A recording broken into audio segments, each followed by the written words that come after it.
Good morning students. Geography में हमने एक चैप्टर स्टार्ट कर रखा है, भारतीय कृषि। चैप्टर का नाम क्या है? भारतीय कृषि, एग्रीकल्चर इन इंडिया। ठीक है। और इस चैप्टर में हमने कुछ पॉइंट्स हैं उनको पढ़ लिया था।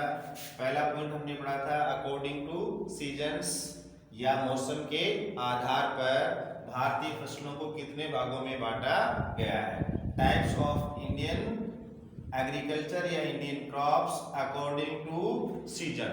ठीक है, सीजन के अकॉर्डिंग भारतीय फसलों को 3 भागों में बांटा गया है। एक तो आपकी कौन सी है? खरीफ फसल, रबी फसल और जायद फसल। ठीक है, तीनों जो फसलें हैं इनकी डेफिनेशन मैंने आपको बताई थी, फटाफट रिवाइज करवा देता हूँ। क्या ध्यान में रखना है? जो फसलें जून जुलाई में बोई जाती हैं और अक्टूबर नवंबर में काटी जाती हैं, उन फसलों को हम क्या बोलेंगे? खरीफ फसल। Those crops which are grown in June July and harvested in October November are known as kharif crops. उदाहरण आपको पता है, खरीफ की जो फसल है उसके उदाहरण क्या है? बाजरा, मिलेट, बाजरा आपका, मूंग है, मूंगफली है, कपास है, कॉटन। ये सब किसके उदाहरण है? खरीफ क्रॉप के उदाहरण हैं। नेक्स्ट हमने देखा था रबी फसल के बारे में। तो रबी की फसल है उसकी क्या डेफिनेशन याद रखोगे? कब बोई जाती है? Those crops which are grown in अक्टूबर नवंबर में बोई जाती हैं और काटी कब जाती हैं? मार्च अप्रैल। Those crops which are grown in October November and harvested in March April are known as rabi crops. Rabi की जो फसल है इसके उदाहरण क्या क्या होंगे आपको पता है? वीट, गेहूं, और गेहूं के साथ हम क्या बोलते हैं? जौ, चना, सरसों, मस्टर्ड। ये सब किसके एग्जाम्पल आपके? रबी क्रॉप के उदाहरण है। नेक्स्ट आपकी आएगी जायद क्रॉप। कब बोएंगे? फरवरी अप्रैल। ठीक है, और काटेंगे कब? जून जुलाई। ठीक है, आपको केवल ये मंथ ध्यान में रखना है। और अगर आपको ये बुआई के और कटाई के मंथ अगर आपको याद हो जाएंगे तो इनकी डेफिनेशन बनाने में आपको कोई दिक्कत नहीं आएगी। जायद क्रॉप किसे कहेंगे?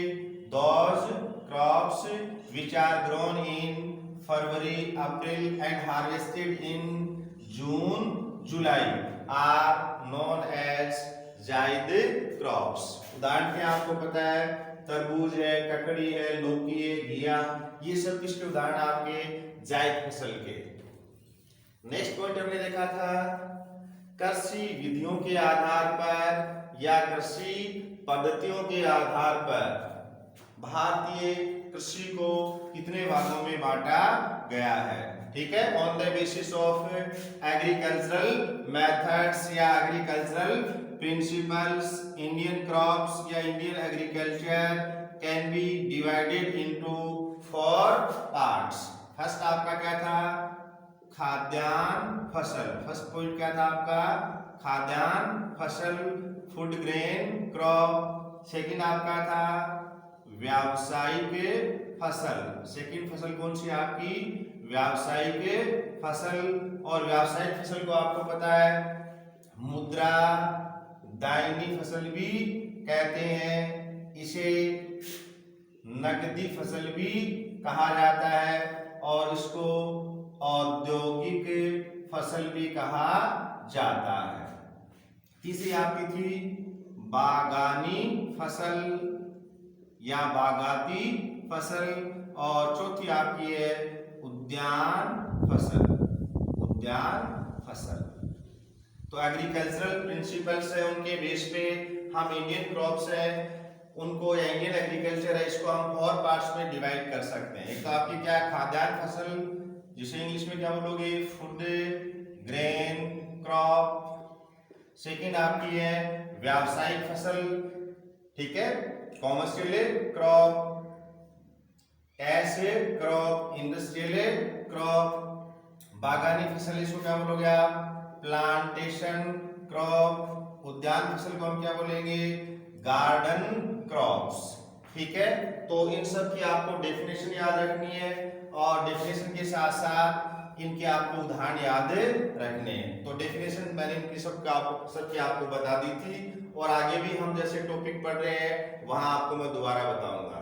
तो फर्स्ट हमने जो स्टार्ट किया अभी वो हमने स्टार्ट किया है व्यावसायिक फसलें, व्यावसायिक फसलें, ठीक है। व्यावसायिक फसलें या मुद्रादायनी फसलें या नकदी फसलें, डेफिनेशन में क्या रखोगे, जिन फसलों का उपयोग व्यावसायिक कार्यों में, जिन फसलों का उपयोग व्यावसायिक कार्यों में या उद्योगों में कच्चे माल के रूप में किया जाता है, उन फसलों को हम क्या बोलेंगे, व्यावसायिक फसलें, ठीक है। बिजनेस क्रॉप्स या कैश क्रॉप्स या इंडस्ट्रियल क्रॉप्स, क्या डेफिनेशन लिखेंगे अपन, those crops which are used for business purpose, those crops which are used for business purpose and are used as a raw material in industry are known as business crops या cash crops या industrial crops, ठीक है। और India की most important जो व्यावसायिक फसलें हैं उनमें आप ध्यान रखना, एक नंबर पे आपका आएगा गन्ना। इंडिया की जितनी भी व्यावसायिक फसलें हैं या बिजनेस क्रॉप्स हैं उनमें फर्स्ट पोजीशन पे कौन सी फसल आती है, गन्ना। एक आप देखना कपास के बारे में, एक आपकी जो तिलहन फसलें हैं, ऑयल सीड्स हैं, वो भी किसी एग्जांपल आपके व्यावसायिक फसलों के उदाहरण हैं, ठीक है। और व्यावसायिक फसलों में हमने फर्स्ट जो पढ़ा है वो गन्ने के बारे में पढ़ा है और आज हम स्टार्ट करेंगे कपास के बारे में।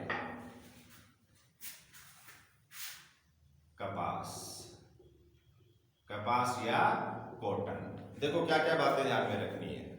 फर्स्ट पॉइंट आप ध्यान में रखना, यह एक खरीफ फसल है, यह एक खरीफ फसल है, it is a kharif crop, kharif crop है। वैसे भी देखो कपास में कितने शब्द आ रहे हैं, 3, और खरीफ में भी कितने शब्द आ रहे हैं, 3। तो इस समीकरण से भी आप याद कर सकते हो ये एक खरीफ फसल है। और कपास एक ऐसी फसल है, व्यावसायिक फसल है या बिजनेस क्रॉप है या कैश क्रॉप है, क्यों, क्योंकि इसका उपयोग सूती वस्त्र उद्योग में, कॉटन टेक्सटाइल इंडस्ट्री में, सूती वस्त्र उद्योग में कच्चे माल के रूप में किया जाता है, ठीक है। इसका उपयोग कॉटन टेक्सटाइल इंडस्ट्री में रॉ मटेरियल के रूप में किया जाता है, ठीक है। नेक्स्ट हम देखेंगे कॉटन की जो क्रॉप है या कपास की जो फसल है, इसके लिए आवश्यक भौगोलिक दशाएं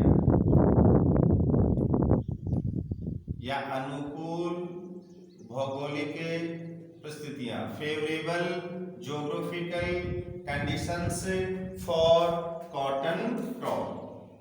तो किसी भी फसल के लिए जो आवश्यक भौगोलिक दशाएं हैं उसमें आपको 3 बातें विशेष रूप से ध्यान रखनी है। एक तो उस फसल के लिए आवश्यक जो तापमान है, टेम्परेचर है, उसको ध्यान में रखना है। दूसरा रिक्वायर्ड जो रेनफॉल है उसको ध्यान में रखना है, और उस फसल के लिए उपयुक्त फेवरेबल जो सॉइल है, जो मिट्टी है, उसके बारे में ध्यान रखना है, ठीक है। कपास की जो फसल है उसके लिए आवश्यक भौगोलिक जो दशाएं हैं उसमें आपको 3 बातें महत्वपूर्ण रूप से ध्यान में रखनी है। फर्स्ट आपका है टेम्परेचर, सेकंड है रेनफॉल और थर्ड आपका क्या है, सॉइल। इस तरह क्वेश्चन जब आप याद करते हो तो इससे पहले जो भी फसल आप पढ़ते हो उसको भी थोड़ा दिमाग में रखा करो।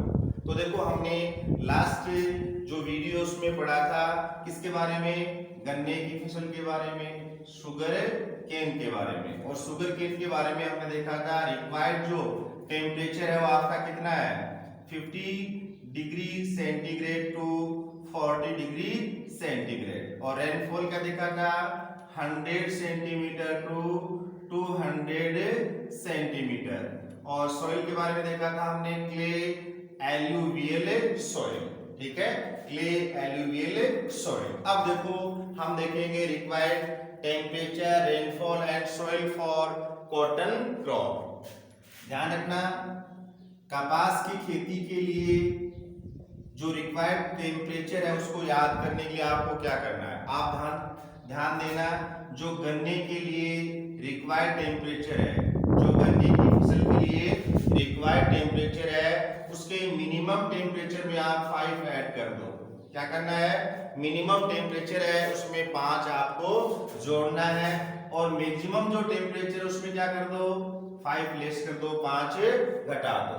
तो देखो गन्ने की फसल के लिए आपको पता है कि मिनिमम जो टेम्परेचर है वो कितना था, 15 डिग्री। तो 15 में अपन 5 ऐड करेंगे तो क्या जाएगा 20 डिग्री, ठीक है। और 40 में से आप 5 लेस करोगे तो क्या जाएगा 35। तो देखो कॉटन की जो क्रॉप है उसके लिए रिक्वायर्ड टेम्परेचर वो आपका क्या हो जाएगा 20 डिग्री टू 35 डिग्री सेंटीग्रेड, ठीक है। रेनफॉल या वर्षा हमने यहाँ देखा था 100 से 200 सेंटीमीटर और यहाँ पे क्या है 80 टू 150 सेंटीमीटर जो रेनफॉल है वो आपकी कॉटन की जो क्रॉप है इसके लिए फेवरेबल है। सॉइल देखो कैसे कपास और कैसे क्या काली मिट्टी, छोटी क्लास में बहुत आपने पढ़ा है काली मिट्टी या रेगर मृदा या काली कपास मृदा, ठीक है। तो कपास की खेती के लिए सर्वाधिक उपयुक्त जो मिट्टी होती है वो आपकी कौन सी मिट्टी होती है, काली मिट्टी या ब्लैक सॉइल, ठीक है। तो कपास की जो फसल है उसके बारे में सबसे पहले आप 2 पॉइंट ध्यान में रखना। पहला पॉइंट तो यह एक खरीफ की फसल है, it is a kharif crop. Second point क्या ध्यान में रखोगे, कपास का उपयोग सूती वस्त्र उद्योग में कच्चे माल के रूप में किया जाता है। Cotton is used as a raw material in cotton textile industry. Next point हमारा क्या आएगा, favourable geographical conditions for cotton crop, जिसमें हमें 3 पॉइंट्स हैं उनको ध्यान में रखना है। एक तो क्या ध्यान रखोगे, टेम्परेचर, रिक्वायर्ड टेम्परेचर कितना है 15 डिग्री टू 35 डिग्री सेंटीग्रेड, ठीक है। रेनफॉल क्या हो जाएगा आपका 80 टू 150 सेंटीमीटर। सॉइल क्या होगी आपकी ब्लैक सॉइल, ठीक है। नेक्स्ट पॉइंट हम देखेंगे, इंडिया में जो कॉटन है इसकी 3 प्रमुख किस्में हैं वो पैदा की जाती हैं। 3 types of cotton in India. तो 3 प्रकार कौन कौन से हैं ध्यान देना। पहला है महीन एवं लंबे रेशे वाली कपास, महीन एवं लंबे रेशे वाली कपास, cotton with minute and long fibre, cotton with minute and long fibre. लंबे एवं महीन रेशे वाली जो कपास है इसको अमेरिकन कपास भी कहते हैं, इसको अमेरिकन कपास भी कहा जाता है, अमेरिकन कॉटन भी इसको हम बोलते हैं, ठीक है। ये सबसे बेस्ट क्वालिटी का कॉटन होता है। इंडिया में टोटल जो कॉटन का प्रोडक्शन किया जा रहा है उसमें से 50% प्रोडक्शन, टोटल कॉटन का जो प्रोडक्शन किया जाता है, कुल कपास का जो उत्पादन किया जाता है उसमें से 50% लंबे एवं महीन रेशे वाली कपास का उत्पादन किया जाता है। और इंडिया में अमेरिकन कपास या महीन व लंबे रेशे वाली जो कपास है, इसकी खेती प्रमुख रूप से पंजाब, हरियाणा, इन राज्यों में की जाती है। और भी राज्य आप ऐड कर सकते हो, पंजाब, हरियाणा, राजस्थान, इन राज्यों में लंबे व महीन रेशे वाली जो आपकी कपास है उसका उत्पादन किया जाता है। दूसरा आपका आएगा मध्यम रेशे वाली कपास, कॉटन विद मीडियम फाइबर्स, मध्यम रेशे वाली कपास।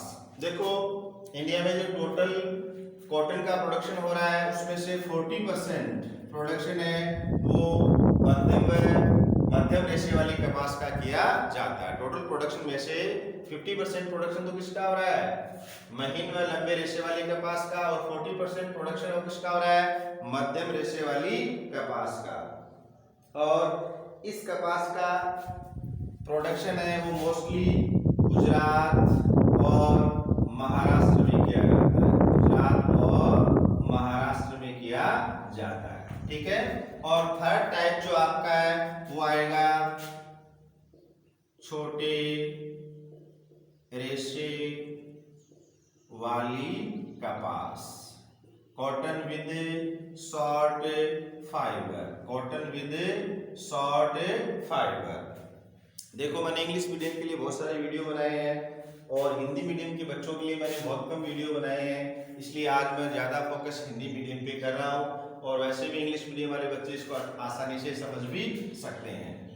ठीक है। छोटे रेशे वाली कपास, इंडिया में जो टोटल कॉटन का प्रोडक्शन होता है उसमें से 10% प्रोडक्शन किसका हो रहा है, छोटे रेशे वाली कपास का। ठीक है। और ध्यान रखना इंडिया में लगभग सभी राज्यों में इस कपास की खेती की जाती है। नेक्स्ट पॉइंट हम पढ़ेंगे भारत में कपास का उत्पादन, भारत में कपास का उत्पादन। ठीक है। तो भारत में कपास उत्पादक जो राज्य हैं उनके बारे में हम देखेंगे।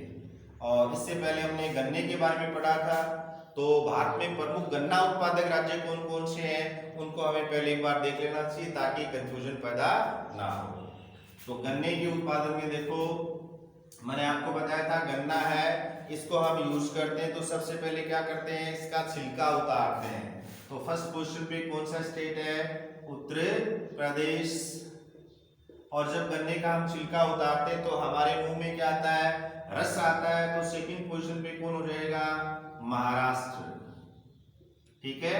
और गन्ना है, इसका जब हम छिलका उतारते हैं तो ये चुपचाप क्या बर्दाश्त करता रहता है, किसी प्रकार का कोई नाटक नहीं करता है। थर्ड पोजीशन पे कौन आपका, कर्नाटक, एक याद रख लेना, तमिलनाडु, और एक आपका रहेगा आंध्र प्रदेश।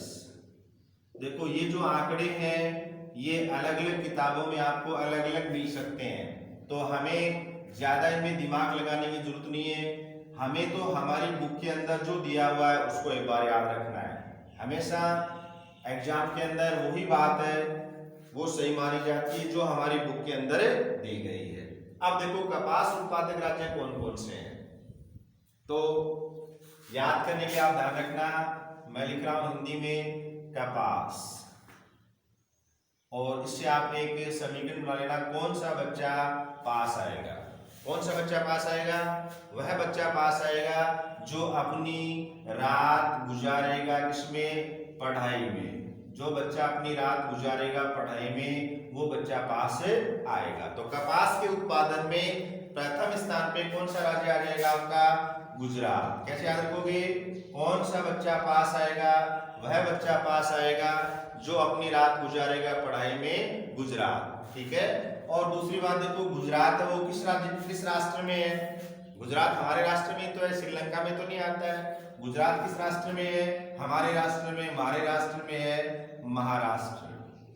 और हमारे राष्ट्र में बच्चे क्या है, अपनी पूरी की पूरी रात है वो पढ़ाई करने में गुजार देते हैं, इसलिए उनकी आंखें खराब हो जाती हैं, और आंखें खराब होने के कारण वो कभी कभी अंधे भी हो सकते हैं। आंध्र प्रदेश। ठीक है, तो फर्स्ट पोजीशन पे कौन है? गुजरात, सेकंड पोजीशन पे महाराष्ट्र और थर्ड पोजीशन पे आपका कौन सा है? आंध्र प्रदेश। तो 3 नाम याद रख लेना। नेक्स्ट देखो, भारत में क्या है? अच्छी किस्म की जो कपास है उसका उत्पादन किया भी जा रहा है, लेकिन जो हमारे सूती वस्त्र उद्योग है उनमें जितनी कपास की आवश्यकता होती है उसके अनुपात में कपास की आपूर्ति नहीं हो पाती है। इसलिए भारत क्या करता है? विश्व के अन्य देशों से कपास का आयात करता है।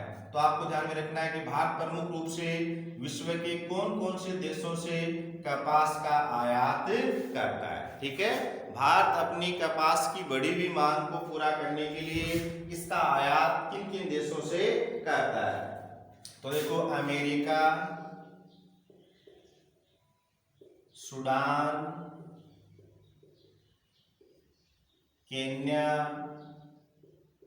अमेरिका, सूडान, केन्या और मिस्र से भारत कपास का आयात करता है। तो देखो, कपास की जो फसल है इसके बारे में आपको ये पॉइंट्स है वो अच्छे से याद रखने हैं। और लास्ट पॉइंट जो आपको याद रखना है वो आपका है राजस्थान में कपास का उत्पादन किन किन जिलों में किया जाता है। तो आपको पता है, राजस्थान में किसी भी फसल के उत्पादन की जब हम बात करते हैं तो गंगानगर और हनुमानगढ़ है वो हर फसल के उत्पादन में अपना स्थान दर्ज करते हैं। ऐसा क्यों है?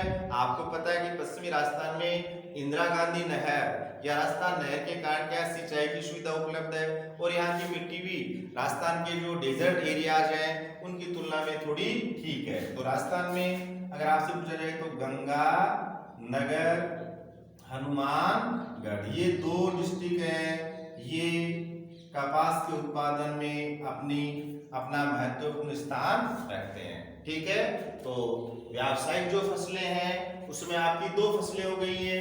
पहली फसल तो आपकी क्या है? गन्ना, शुगर केन, और सेकंड आपकी क्या है? कपास या कॉटन। तो दोनों के बारे में अच्छे से देख लेना। ठीक है, best of luck, take care.